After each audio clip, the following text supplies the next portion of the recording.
خوش آمدید کہتے ہیں، میں ہوں رضوان علی احمد۔ بات کریں گے انڈس واٹر ٹریٹی کے حوالے سے، سندھ تعصب معاہدہ اور پاکستان کا اس پر سٹانس پوری دنیا اس کو تسلیم کرتی ہے۔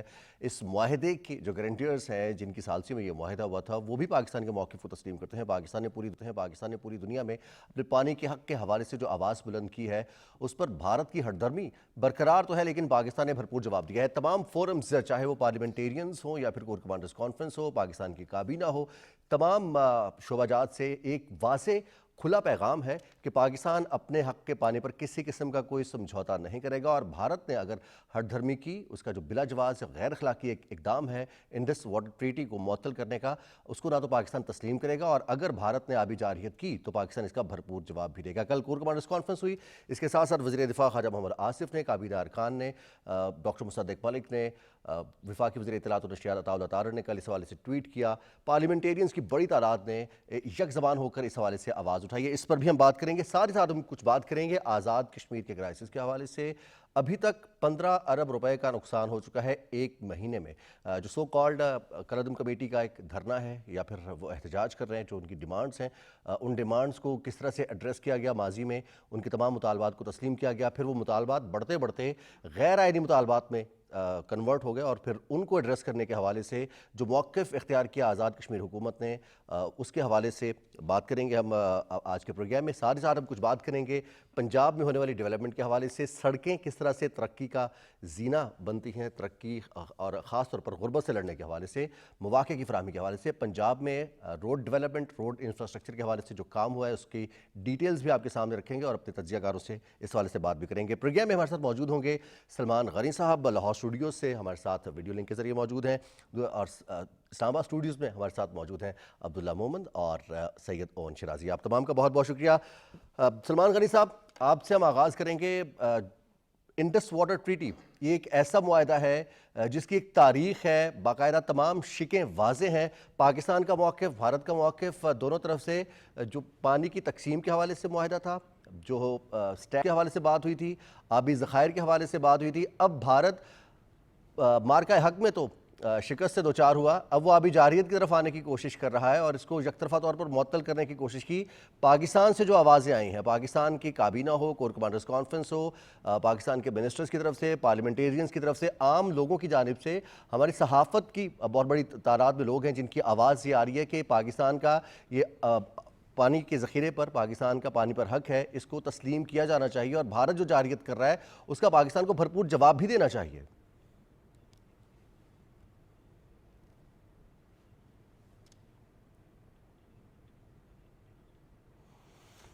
بسم اللہ الرحمن الرحیم۔ رضوان، آپ نے پانی کے ایشو کی بات کی ہے تو اس کو تھوڑا سا سمجھنا ضروری ہے کہ جس طرح آکسیجن انسان کے لیے لازم ہے، اسی طرح اس کی بقا کے لیے پانی کی ایک اہمیت اور حیثیت ہے۔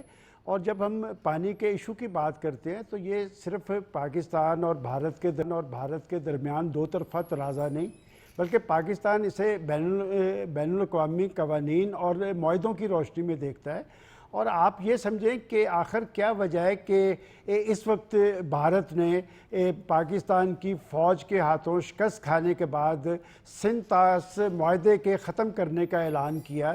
کیا وہ ایسا کر سکتا تھا؟ دیکھیں، ہمیں تھوڑی سی بھارت پر جو نفسیاتی کیفیت آ رہی ہے اس کو سمجھنا چاہیے۔ ماضی کے اندر بھی پاکستان اور بھارت کے درمیان جنگیں ہوئیں، ایک تناؤ اور ٹکراؤ کی صورتحال رہی، لیکن کبھی بھی بھارت نے اس سندھ طاس معاہدے کو نہیں چھیڑا تھا۔ دیکھیں، بات یہ کہ وہ اس وقت سندھ طاس معاہدے کی بات کیوں کر رہا ہے، اس لیے کہ وہ ایک امبیرسمنٹ سے دو چار ہے۔ اس نے پاکستان پر جارحیت مسلط کی، اس کا خیال تھا کہ پاکستان پسپائی اختیار کرے گا، لیکن پاکستان اس انتظار میں تھا۔ اور دیکھیں، پہلگام واقعے کو اس نے بنیاد بنا کر جس الزام تراشی کا سلسلہ شروع کیا، پاکستان نے کمال ذمہ داری کا مظاہرہ کیا، اور پاکستان نے رد عمل دینے کی بجائے دنیا کو گواہ بنایا اور یہ کہا کہ اسے ٹیسٹ کیس بنایا جائے اور اس پہ تحقیقات کی جائے، ہم اس سے تعاون کریں گے۔ وہ ان کے گل پڑ گئی یہ بات، آج تک انہوں نے تحقیقات نہیں کروائی۔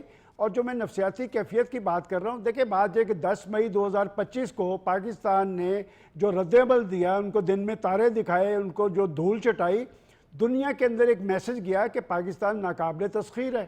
جی اور عسکری محاذ پر شکست کھانے کے بعد اب اس نے آبی دہشت گردی کی بات کر رہا ہے. یہ وہ معاہدہ توڑ نہیں سکتا, یہ بین الاقوامی معاہدہ ہے, اور اس میں یہ لکھا ہوا ہے کہ کوئی بھی فریق یک طرفہ طور پہ اسے ختم نہیں کر سکتا. اور پچھلے دنوں آپ کے ہاں ایک کانفرنس ہوئی پانی پہ, اور اس پہ جو عالمی ماہرین تھا ان کا کنسنسس تھا کہ پانی کے بہاؤ کو جو بھی روکنے کی کوشش کرتا ہے وہ دہشت گردی کرتا ہے, اور ان کے اس عمل کا دنیا کو نوٹس لینے کی ضرورت ہے. دیکھیں میں آپ کو ایک بات بڑی کلیئر کٹ واضح کر دوں کہ جس طرح عسکری محاذ پر پاکستان خود انحصاری کی منزل پہ پہنچا ہے اپنے دفاعی رد عمل سے, اور اس کے بعد سفارتی محاذ پر پاکستان کا ڈنکا بجتا نظر آ رہا ہے. یہ بھارت کی لیڈرشپ, بھارت کی فوجی لیڈرشپ, نریندرا مودی, ان کے وزراء, ان پہ ایک نفسیاتی کیفیت آ رہی ہے.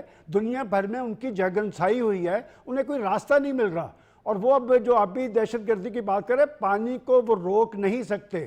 اور جیسے آپ نے اپنے ابتدائیے میں کہا ہے, دیکھیں پاکستان کے ISPR کا جو رد عمل تھا وہ سب سے بڑا کلیئر کٹ تھا کہ تم ہمارا پانی روکنے کی کوشش کرو گے, ہم تمہاری سانسیں روکیں گے. اور شاید ان کو یہ نہیں پتا کہ وہ جس پاکستان کی وہ بات کر رہے ہیں یہ بدلا ہوا پاکستان ہے. ہاں اس شر میں سے جو بھارت نے پاکستان پہ مسلط کرنے کی کوشش کی اس میں سے پاکستان کے لیے خیر نکلی ہے. اب وہ جارحیت کا مکمل ہی نہیں ہو سکتا. اب وہ اس طرح کی حرکت کرتا ہے, کبھی افغانستان سے دہشت گردی کرواتا ہے, کبھی آبی دہشت گردی کی بات کرتا ہے. میں نہیں سمجھتا کہ وہ پانی اپنا راستہ خود بناتا ہے, اور اگر وہ پاکستان کا پانی روکنے کی کوشش کرے گا تو اس کے جو ڈیمز ہیں وہ پاکستان کے سیکورٹی اداروں کی دسترس میں ہیں. یہ بات پاکستان کا سپہ سالار بہت پہلے واضح کر چکا ہے. کنسنسس ہے پاکستان میں, پاکستان کی پولیٹیکل فورسز میں, پاکستان کی فوج کے اعلامیے میں بڑا کلیئر کٹ ہے. پاکستان کے عوام بڑے جذباتی ہیں. اس بھارت سے خوف کھانے کی ضرورت نہیں ہے. دراصل ان پہ پاکستان کا ایک بخار سوار ہے, وہ بخار ٹوٹ نہیں پا رہا. اور آپ انڈین چینل دیکھ لیں, وہ اپنے پرائم منسٹر کو مورد الزام ٹھہرا رہے ہیں کہ آپ نے ایک ایسی حرکت کی ہے کہ ہمیں دنیا میں آپ نے آئسولیٹ کر دیا. میں سمجھتا ہوں کہ وہ ہمارا دشمن جو ہے وہ بڑا گھاگ ہے, اس سے الرٹ رہنے کی ضرورت ہے. لیکن اس پہ ہمیں ڈرنے کی یا خوف کھانے کی ضرورت نہیں ہے. جو عسکری محاذ پر ہم نے ان کے ساتھ کیا ہے, آپ بھی دہشت گردی بھی کریں گے تو یہ بھی ان کے گل پڑے گا. ہو رہے ہیں وہاں پر اقلیتیں غیر محفوظ ہیں, وہاں پر اپنی ہی فوج کو سیاست زدہ کر دیا گیا ہے, ہندوتوا کا پرچار کیا جا رہا ہے. پھر وہیں پر ہم دیکھتے ہیں کہ جو داخلی مسائل ہیں اس کی وجہ سے عالمی سطح پر بھی بھارت کی جگہزائی ہوتی ہے. اپنے ہی فوجیوں کے اوپر فالس فلیگ کروا کے وہ پاکستان پر الزام لگانے کی کوشش کرتے ہیں. عبداللہ محمد, کب تک یہ چلے گا بھارت کا ڈرامہ؟ کب تک وہ ارلی 80s والا یا پھر ایک دقیانوسی فلسفہ لے کر چلتے رہیں گے کہ ہم کچھ بھی کریں گے اور اس کے بعد الزام پاکستان پر لگا لیں گے اور دنیا اس کو تسلیم کر لے گی؟ اب تو ویسا نہیں ہے, اب تو ایک کلک پر انفارمیشن ہے, حقائق سامنے آ جاتے ہیں. پھر پاکستان کو جو رویہ ہے جس کو پاکستان نے آفر کی تھی 2025 میں, اب بھی پاکستان بات چیت کے ذریعے ہی سنتاس معاہدہ جو بھارت اس کو یک طرفہ طور پر معطل کرنے کی کوشش کر رہا ہے, اس نے اعلان کیا ہے, تو پاکستان نے بھی بڑے ریسٹرین کا مظاہرہ کیا ہے. حالانکہ ہم پورا حق رکھتے ہیں پانی پر بھی, اور پانی کی وجہ سے جو زندگی یہاں پر دستیاب ہے, ہماری زرعی ضروریات ہیں, ان کو پورا کرنے کے لیے. تو بھارت کا یہ رویہ کیسے تبدیل ہوگا؟ کوئی سین وائسز ہیں بھارت میں یا تمام کے تمام ہی ہندوتوا پرچار میں لگے ہوئے ہیں؟ بہت شکریہ. دیکھیے, ایک تو جو سنتاس معاہدہ ہے اس پر صرف پاکستان کے اندر یا ہندوستان کے اندر اس پہ گفتگو نہیں ہو رہی, بلکہ ایک بین الاقوامی مسئلہ بن چکا ہے. گزشتہ روز آپ نے دیکھا کہ برسلز میں اس کے اوپر ایک کانفرنس ہوئی, اور اس کے بعد اقوام متحدہ میں ایک کانفرنس ہوئی. یہ پاکستان اور بھارت کا صرف مسئلہ نہیں ہے, یہ تمام لو رائپیرینس کنٹریز کا مسئلہ ہے جس کا پانی کہیں اور سے آتا ہے. اب جو سوئٹزرلینڈ کا پانی ہے وہ تو پہلے فرانس سے آتا ہے, اور فرانس سے پہلے جرمنی سے آتا ہے. اس طرح اسپین کا پانی جو ہے وہ دیگر ممالک سے آتا ہے. تو دنیا میں ایک نیا تنازع جو ہے وہ اس صورت میں کھڑا ہو جائے گا کہ کیا جو لو رائپیرینس کنٹریز ہے وہ اس آبی جارحیت کا شکار ہو جائے گی اگر بھارت یہ کرتا ہے, اور دنیا اس کو, جیسے سلمان صاحب نے بھی کہا کہ یہ انٹرنیشنل معاہدے ہی کوئی پاکستان اور بھارت کے درمیان معاہدہ نہیں ہے, ایک بین الاقوامی قوانین اس میں ہیں. تو لو رائپیرینس جو کنٹریز ہے ان کے لیے تو ایک بڑا مسئلہ بن جائے گا. تو ایسا ممکن نہیں, اور بہت سارے ممالک جو ہے اب اس پر جو انڈس واٹر ٹریٹی ہے اس پر خدشات کا اظہار کر رہے ہیں کہ بھارت کس طرح جو ہے وہ پانی روک سکتا ہے. ابھی جو لیم ایکسکیوز وہ دے رہے ہیں کہ ہم چائنیز کے لو رائپیرینز ہیں تو ہمیں پانی کم دے رہے ہیں, تو اگر وہ چائنیز جو ہے وہ چائنا جس طرح وہ ایکیوز کر رہے ہیں یا الزام لگا رہے ہیں, اگر وہ کم پانی دے رہے ہیں تو اس کے ذمہ دار کیا انڈس واٹر ٹریٹی ہے کہ ہم اس کا کریں. لیکن مجھے جتنا لگتا ہے کہ اس وقت ہندوستان کے اندر جو ایک